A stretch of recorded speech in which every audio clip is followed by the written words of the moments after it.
Hello everyone, how are you today? I hope you're having a really good day so far. If you're new to my channel, my name's Taylor. I live here in Baltimore, Maryland. This is Star Baby Moonchild, and on my channel here on YouTube, I generally feature content that's focused on knitting or spinning. And in what I call the Thread to Mend podcast series, I share with you guys the things I'm making in real time. I'm currently working on two projects. One is a sweater, pullover, Shetland, colorwork, lace extravaganza, and then the other is a shawl by Stephen West. It is the Slipstravaganza. I think I'll start with the Slipstravaganza because I've made a little bit of progress on this.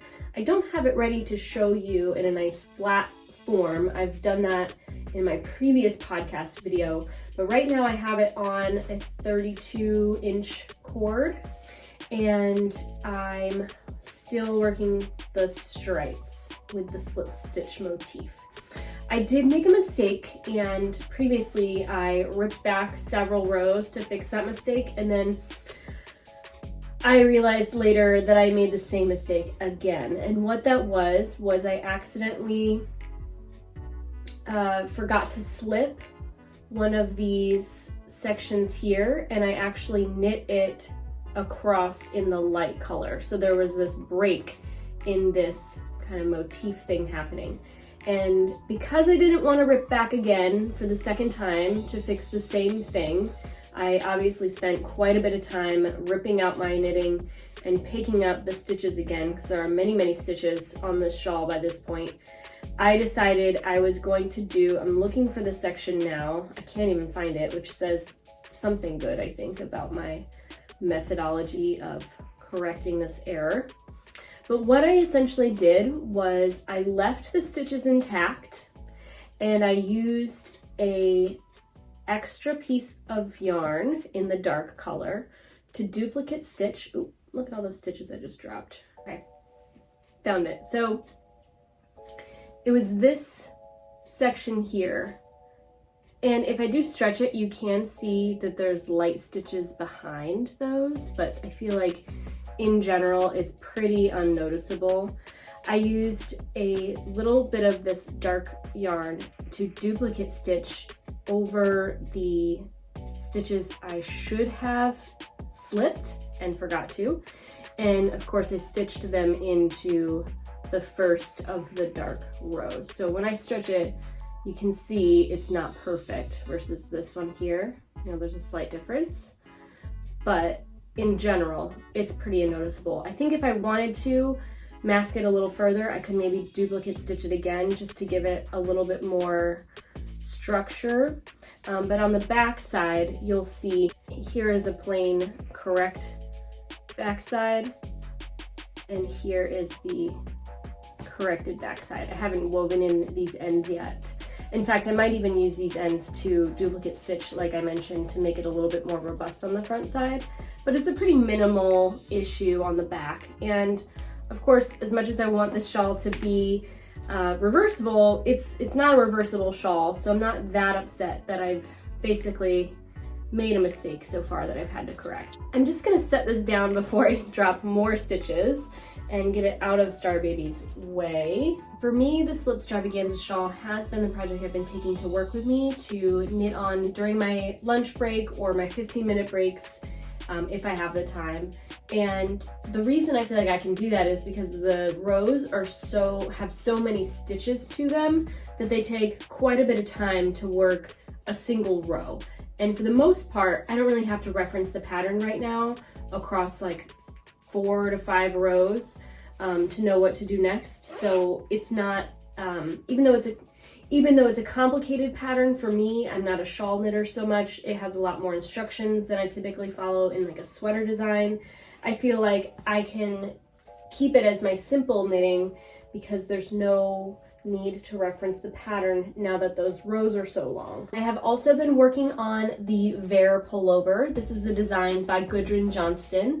It is knit from the bottom up, and I'm using Jamieson & Smith 2-ply jumper weight yarn. I purchased a cone in what I believe is the FC 56 colorway, if I'm not mistaken, and I did run out of this mauve color here.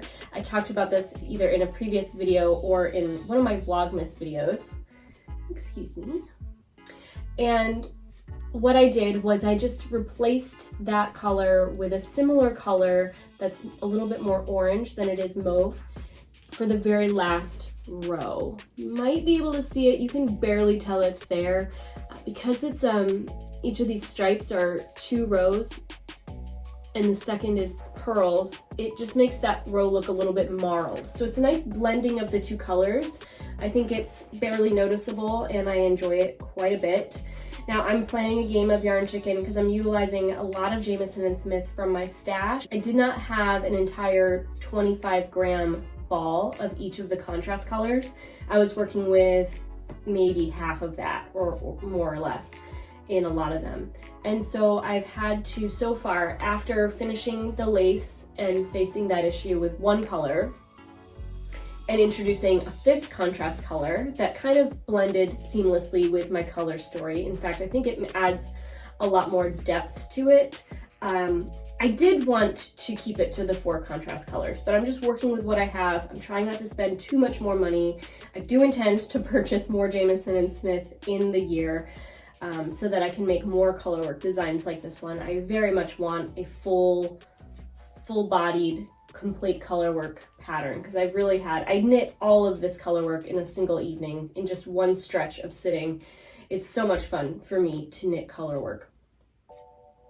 I incorporated a 5th color, and then after working this row of the white, which I only introduced a couple rows in the lace, and then here, I knew I was playing another game of Yarn Chicken in this color. So because I know I have to repeat this one more time, and I would have had to work it into this motif as well at least 1.5 times, because I think that this motif, when it's repeated, is kind of built into the collar area, so maybe it would require less yardage.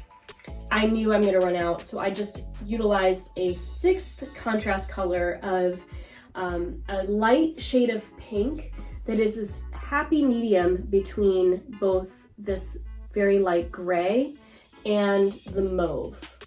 So basically, the 5th contrast color I fit into this design is halfway between orange and gray, and it's this beautiful color here.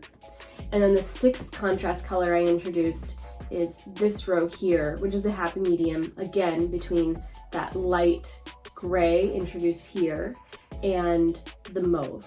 So I do feel like even though they're colors that weren't in the lace, it does make the lace, I think, a lot more bold and striking and more contrast. The colorwork has a lot more of a fade effect to it because there's the gray and then there's the happy medium between the orange and the gray between them. And then again, I have that orange fading to pink. And then the next row is gonna be, I believe, it's the checkered pattern. If I have the book, I don't have the book around, but there's basically this kind of checker pattern that's gonna be the red and what other color? Let me see, I have the yarn in my lap right now. This is essentially all the yarn I have left for my contrast knitting. I do feel like I might only have enough of this to do 1 more row of the diamond motif that I've shown you already in the first row here. This is the one that I mentioned utilizing for the 3rd motif here. I barely have enough for that, I think, to repeat it. And as I mentioned, it does interfere with the collar, so it might take less yardage. So I'm really stretching those thin. These are the 2 colors that I'm using for the flower motif, and I do feel like I'm going to have to save both of these for that alone.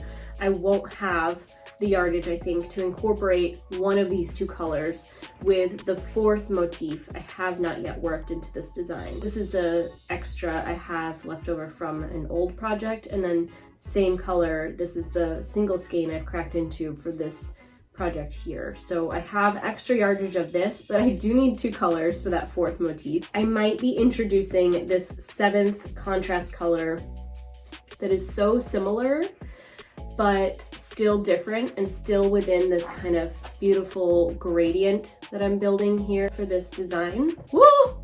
I think that it'll be subtle enough to sneak in, but give me the yardage I need for the rest of this pattern. Yeah, I would hate to introduce a color that doesn't fit into this story, but you know, it's all that I got. There is actually let me see if I can reach for it. Okay. Now these colors are not all that different, and I don't want it to look as though it strays from the pattern. I might possibly introduce a alternative 7th skein, but I'd have to grab that from my stash because I'm only just thinking about it now. It's basically this mauve color, but with a little bit of blue to it. So it's a similar hue. I think it'll give maybe a nicer contrast to the red and not be so similar.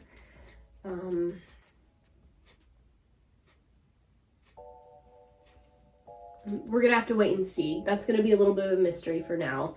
And I really am excited to keep knitting this. I'll basically get to that point very soon, as soon as I sit down to knit this again. I have been participating in Sydney's Squid School of Vintage Knitting knit along, even though I'm not knitting along. I'm joining the monthly, I think, live stream Zoom knit along meetings, which has been a lot of fun. It's like the most extroversional thing I've accomplished, I think, in all of 2021. But I haven't yet cast on the home front jumper, which I hope to do very soon. It's just something that I feel like I want to kind of put on the back burner until I get to the sleeves of this design and figure out those sleeve caps and what I'll be doing at that point, or maybe even cast off the Slipstravaganza shawl I've been working. I also want to knit a raglan pullover in a DK weight yarn. I do think I'm going to create my own design with cables down the shoulders and sleeves, so that I'm very much looking forward to. And those are my knitting plans so far for 2022. I do intend to spin more. I want to spin a second bobbin of singles of that light natural color merino wool from New Zealand that I talked about in my previous video. And I just have not sat down to do that. I've been focusing a lot the last day and a half, cleaning the house, really doing a deep dive cleaning. I cut back this huge pothos that has taken over the bathroom. I'll insert a little bit of footage of that here to share with you guys. There is a lot of cleaning up to do. And all this, of course, is going to go into the compost bin. Here we have our finished bathroom plant shelf. The Creeping Jenny has found her new home. I did repot that succulent plant a while ago. It was growing under some lights in the basement. The pothos has been cut back significantly and propagated again. And you can see that there's a lot more space here now and a lot more light now that those plants have been removed. The light fixture is free. I need to clean it up a little bit better, but yes, I had to wipe down these walls. There's some areas where I need to touch up the paint. For 2022, I just hope to skate more days than I had in previous years. So whatever number of days that was, I hope to exceed that. For me, roller skating is just a movement activity that keeps my body healthy so that my mind can function better. I do struggle sometimes with just feeling sad or lonely. I wouldn't call it depression because it's very rare that I'm, incapable of doing daily things. Although there's times where my physical ailments, which are, I have been diagnosed with spondyloarthropathy or like spondylitis, inflammation of not just the areas of my spine, which for me at its worst really is isolated to the sacroiliac joint or the SI joint. Also like my thoracic spine, sometimes my cervical spine, but also I have inflammation in my hands and the connective tissues that join your muscle to bone. Roller skating for me is super great because I'm moving and I'm building up this like cardio endurance that other movement practices don't facilitate in such a short amount of time. And it's a lot less strain on my body. I don't feel sore or incapacitated in any way when I roller skate, which is great. At most, maybe my hamstrings feel a little tight, which is good for me because I am hypermobile, and I feel like the stabilization from my feet through the ankles and the legs and hips all the way up my spine, I feel like skating facilitates a more upright posture that I have to really work to maintain. I've come to learn that my spine really wants to straighten out. We have these natural curves to the spine that are there for a reason, and my lower back starts to straighten out, and I start to lean forward, and then the head is forward beyond the shoulders, and it's just not a good thing for anybody. Honestly, I think that roller skating really saved me this year. I had no clue how much a physical movement practice would really help me just stay more calm and more centered mentally and emotionally, because when you're skating, you can just think about skating, and a lot of thoughts do come in, but they're not the priority, and the pavement will remind you when you need to really think about what you're doing and not whatever you're thinking of. I feel like I have been struggling physically the last few weeks. Sometimes I catch myself pushing my glasses up. I've been doing all that I can to take the best possible care of myself. I am fully vaccinated. I am boosted. I am taking baths every day to just calm my nervous system and resting as much as I can in the evening. I go to bed early. I sleep in as much as possible. I feel like I've been sleeping so much. I am still so tired. I've done all I can to limit my exposure to things like gluten that really aggravate my body.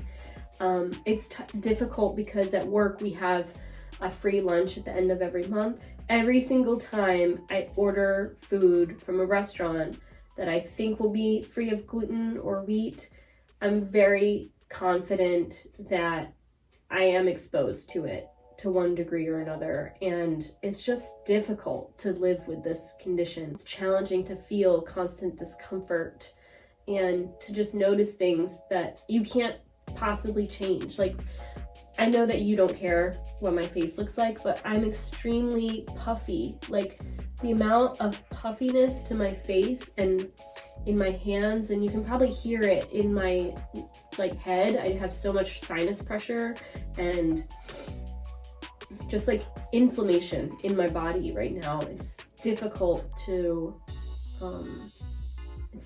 live with, and I don't want to go back on DMARDs, which are disease-modifying anti-rheumatic drugs. They do function by lowering your immune system response to help eliminate that inflammation. And in a time of a pandemic, I just don't want to limit my immune system response. I feel like it really works for me a lot more than it's working against me. And that's based on my own personal experience. I was taking sulfasalazine for some amount of time. It was so helpful in the most critical periods of my condition. And then of course we tried biologic drugs, methotrexate, and when I was taking those, I was just sick for months and months, and it was unbearable, and I really got super depressed. I mean, really, truly maximum depression for me. And I feel like diet and exercise are not perfect solutions because nobody is perfect. No one can achieve like the ultimate gluten-free diet. In fact, a lot of doctors say it's impossible to be 100% gluten-free. It's not everything I wish it could be. but I feel so much better than I ever have since addressing this concern. And I just have to keep faith that as long as I continue to do my best, things will improve. I just have to know when to set boundaries that other people will never set for me, and eventually say, thanks for the free lunch, but I have to decline because it just is not good for my health. And I'm just tired of feeling the consequences of it. I'm just tired. I'm very tired. Other than that, my life is beyond my wildest dreams. I have a very loving partner that I thank God for every single day. I have generally healthy pets that I love and adore. And I have a gorgeous home that I cherish so much. And I'm just absolutely enamored with everything inside of these walls. And if I had the choice, I would never leave. But I am enjoying the work that I do, Monday through Friday. It is rewarding to see projects get completed, and, it's not always easy to work with certain personalities. You can't control who people are, and I'm learning how to navigate it differently all of the time. Other than that, I'm really excited for gardening in 2022. I have all of my seeds saved or purchased. I bought them early in the fall. I set out a lot of bulbs in the front yard that I'm excited to see come up, I hope. I feel like I don't take a lot of videos of projects I do because it just compounds the effort. If I'm doing something that takes a lot of time and attention and focus, I hesitate to split that and also be recording at the same time. But I would like to be better at that. Maybe shooting video of the things that I accomplish in the garden versus just telling you about them. That could be something I do in the spring and summer. That is all I have to share in today's episode of the Thread to Mend podcast. I want to thank you so much for watching. I hope that you have a wonderful day. If you want to find me on social media, my name is Tayloreowen on Ravelry, Instagram, and Twitter. You can find me on TikTok as Taylor Knits. And again, I just want to thank you so much for being here. It's been an incredible year of 2021. I'm so excited for the future. I cannot wait to get more daylight so that I can skate more and do more. I'm just so happy that you all are joining me here on this platform, and I'm really excited for the future. So if you haven't already, do please subscribe. If you enjoy this content, give it a like. It helps me so much in growing my channel here on YouTube. And once again, I hope you have a wonderful day. Take care.